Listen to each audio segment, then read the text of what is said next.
Assalamualaikum warahmatullahi wabarakatuh.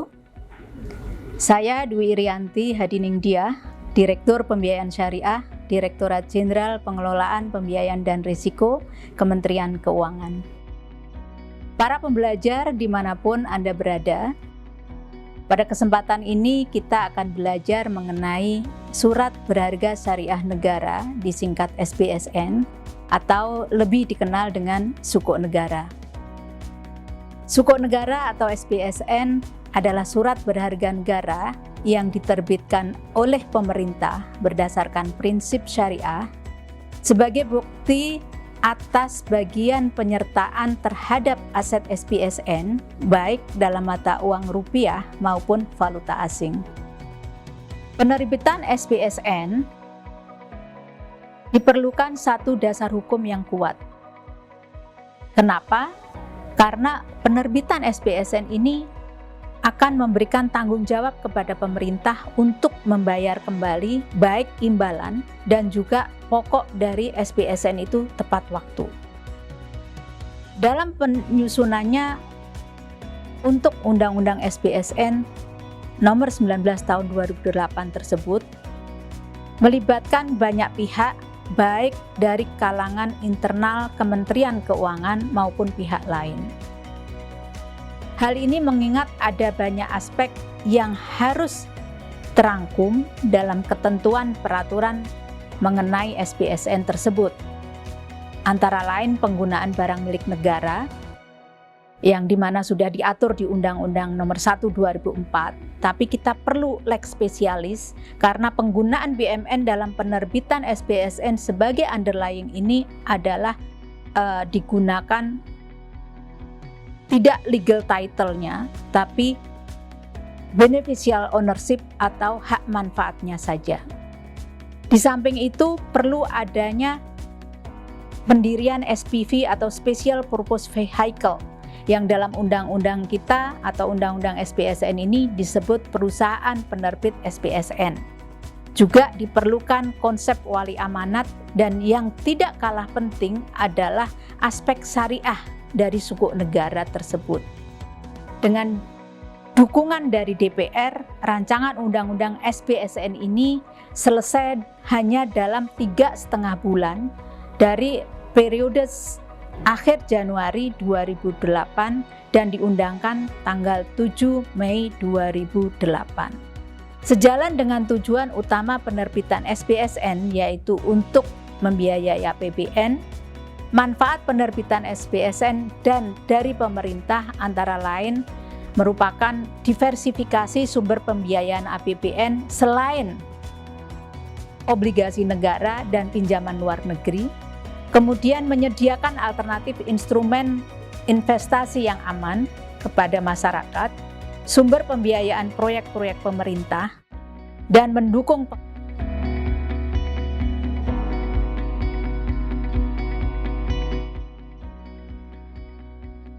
Ada dua kategori utama dalam penerbitan sukuk negara, yaitu sukuk negara yang diterbitkan dalam pasar domestik atau yang berdenominasi rupiah, dan sukuk negara yang diterbitkan di pasar internasional dengan denominasi non rupiah yang dalam hal ini masih dalam US dollar.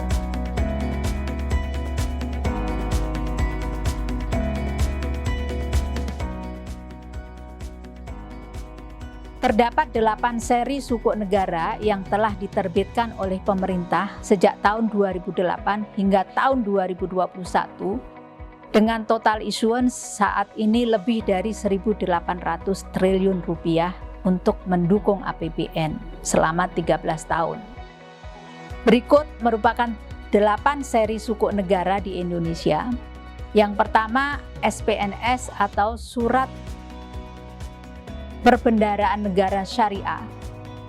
Ini merupakan satu-satunya seri SBSN yang memiliki tenor pendek kurang dari 1 tahun, yakni 6 bulan penerbitan SPNS, terutama ditujukan untuk memenuhi kebutuhan arus kas atau arus likuiditas jangka pendek baik bagi pemerintah maupun bagi industri keuangan. Selain itu, SPNS juga diterbitkan dalam rangka menutupi kekurangan kas jangka pendek akibat ketidaksesuaian antara arus kas penerimaan dan pengeluaran atau cash mismatch dari rekening kas negara. SPNS diterbitkan dalam denominasi rupiah di pasar perdana dalam negeri secara rutin melalui lelang. Seri kedua adalah IFR atau Islamic Fixed Rate, merupakan seri SBSN yang pertama kali diterbitkan oleh pemerintah pada tahun 2008 di pasar perdana dalam negeri.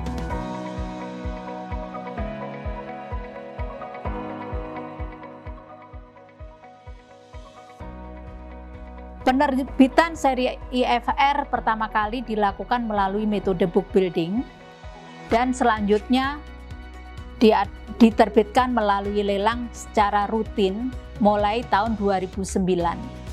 Namun pada tahun 2011, penerbitan SBSN seri IFR ini tidak dilanjutkan dan digantikan oleh seri SBSN yang lain. Seri yang ketiga, seri PBS tadi yang saya sebutkan, Project Based Suku. Kenapa disebut Project Based Suku? Karena hasil penerbitan seri PBS ini digunakan untuk pembiayaan proyek-proyek pemerintah, terutama proyek-proyek pemerintah pusat. PBS adalah seri SBSN yang secara umum digunakan untuk pembiayaan proyek tadi sebagai upaya dari pemerintah untuk mendorong percepatan pembangunan proyek infrastruktur di tanah air. Jadi proyek SBSN ini sudah menyebar di 34 provinsi yang diterbitkan dari mulai tahun 2011. Adapun target utama investor seri PBS ini adalah investor institusi yang menggunakan sukuk negara dengan tenor menengah dan panjang. Tingkat imbalan yang diberikan adalah tingkat imbalan yang tetap. Namun instrumen ini bisa diperdagangkan atau kita sebut tradable suku. Tradable suku artinya bahwa suku itu bisa diperdagangkan di pasar sekunder. Seri berikutnya adalah suku retail. Kenapa disebut retail? Karena ini investornya khusus, yaitu investor individu warga negara Indonesia.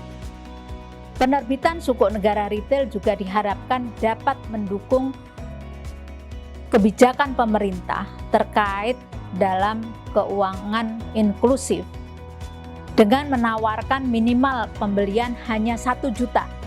Jadi masyarakat Indonesia yang sudah ber-KTP, terutama anak-anak milenial, sudah bisa berinvestasi di suku negara ini atau suku retail ini hanya dengan 1 juta. Namun demikian diberi kesempatan untuk yang memiliki dana lebih berinvestasi sampai dengan 3 miliar rupiah dan dapat diperdagangkan di pasar sekunder. Untuk suku retail pertama kali tadi diterbitkan pada tahun 2009 dan dilanjutkan untuk penerbitan setiap tahunnya dan mulai diterbitkan dengan model atau dengan platform offline. Untuk suku retail ini pada awalnya menggunakan struktur akad ijarah sell and leaseback. Seri berikutnya adalah ST atau suku tabungan. Kenapa disebut suku tabungan atau saving suku? Ini lebih memberikan pilihan kepada masyarakat karena suku tabungan ini non-tradable, kalau yang suku retail ada tradable. Sejak tahun 2009, sebetulnya diterbitkan dari tahun 2016, tapi sejak 2019 sudah memakai platform online dan juga memakai platform untuk floating with floor. Seri berikutnya adalah SDHI. Ini seri ke-6. Tadi saya sebutkan 8 ya. Ini SDHI. Apa itu SDHI? Sukuk Dana Haji Indonesia.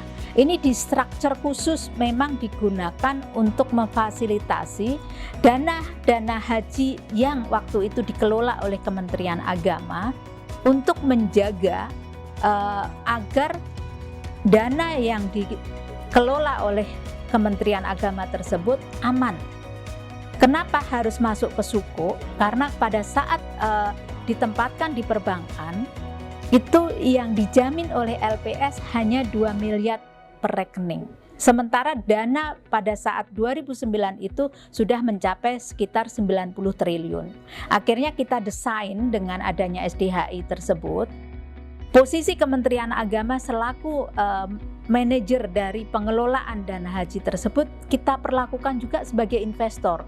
Jadi pada saat ditempatkan di sukuk juga kita berikan imbalan.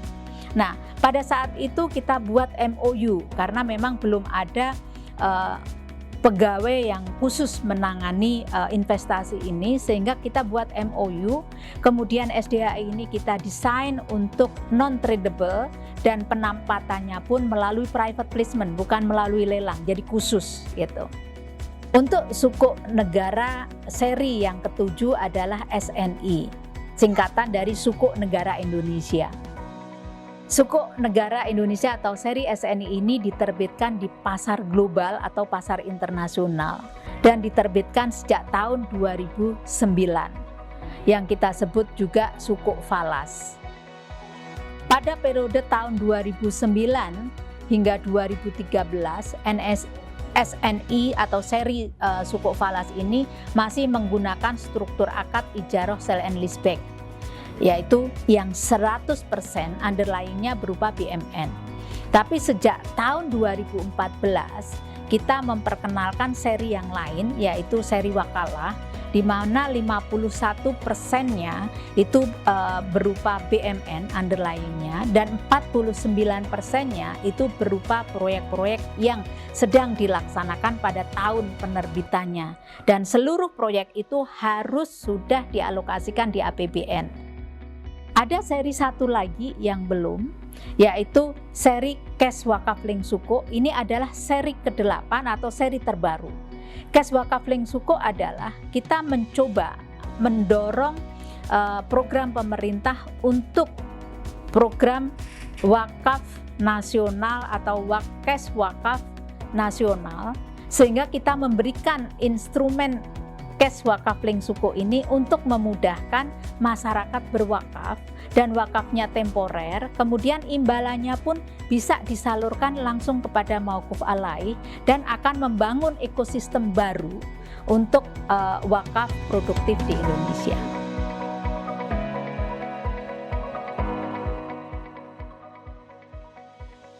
Penerbitan sukuk negara dari 8 seri yang tadi saya sebutkan diperlukan melalui beberapa metode.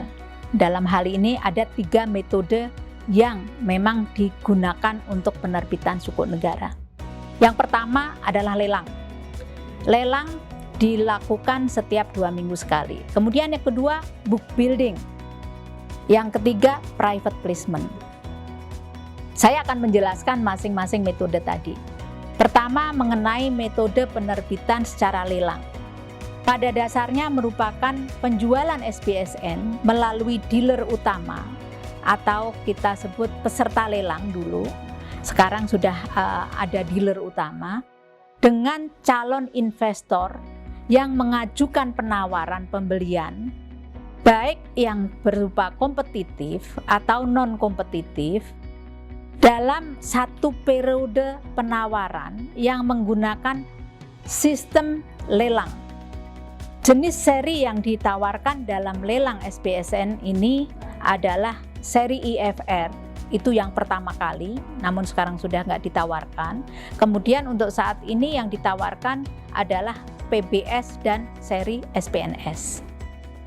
Lelang SBSN dilakukan secara rutin setiap 2 minggu sekali dengan jadwal yang telah ditetapkan dan diumumkan dalam Calendar of Issuance yang dirilis pada website resmi DJBPR Kementerian Keuangan.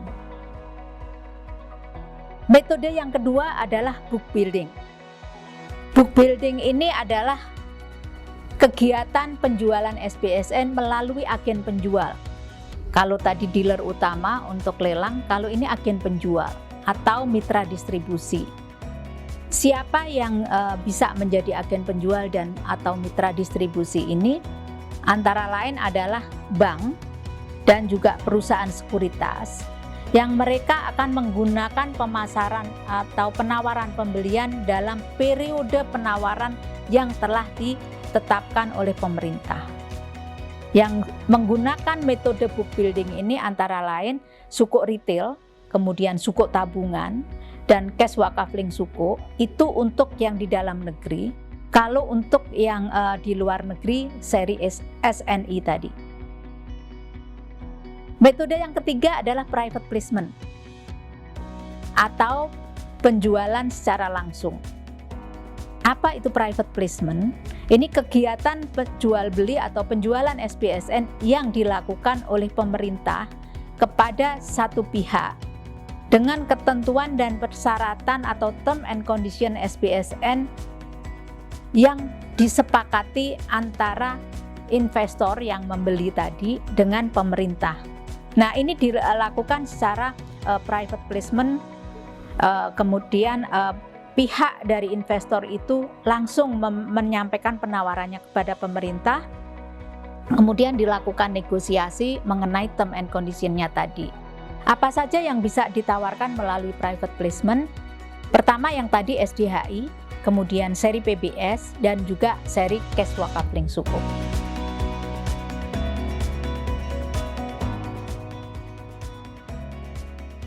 Dalam rangka mendorong tercapainya tujuan pembangunan nasional, sejak tahun 2012 pemerintah mulai fokus pada penerbitan sukuk negara untuk membiayai proyek-proyek yang telah dialokasikan di APBN.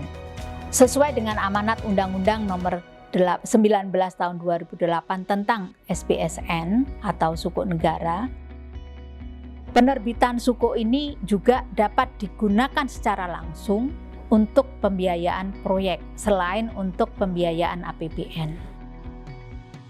Penerbitan sukuk negara yang di-earmark secara langsung untuk pembiayaan proyek kita sebut namanya project financing sukuk. Mulai diterbitkan sejak tahun 2013 dengan pilot projectnya adalah Cirebon Keroya, dan dari tahun ke tahun minat dari kementerian lembaga yang mengelola proyek itu terus meningkat, mengalami peningkatan secara tajam. Selanjutnya, project financing sukuk mulai berperan penting dalam pembiayaan berbagai proyek infrastruktur dan proyek-proyek yang sangat strategis di tanah air melalui berbagai kementerian lembaga. Sampai dengan tahun 2021, jumlah proyek yang dibiayai melalui sukuk ini sudah mencapai lebih dari 3.000 atau tepatnya 3.447 proyek yang tersebar di 34 provinsi dengan nominal pembiayaan mencapai 145,84 triliun. Untuk inovasi berikutnya adalah green sukuk. Apa itu green sukuk? Green sukuk ini adalah seluruh hasil penerbitan 100% harus digunakan untuk pembiayaan proyek-proyek yang ramah lingkungan atau kita sebut sebagai green eligible project. Kemudian yang kita biayai dengan green sukuk ini mulai penerbitan di global market di tahun 2018 terus berlangsung sampai 2021, setiap tahunnya kita terbitkan, dan kita juga menerbitkan di domestic market melalui seri sukuk tabungan sejak tahun 2019 tadi. Demikian sejarah dan perkembangan SPSN yang sejauh ini telah mengalami banyak kemajuan yang signifikan, baik dari sisi jumlah penerbitan yang sudah lebih dari 1.800 triliun selama 13 tahun, kemudian jadi jenis instrumennya dari yang tadinya cuma satu jenis menjadi 8, kemudian metode penerbitan maupun saluran distribusinya. Demikian, wassalamualaikum warahmatullahi wabarakatuh.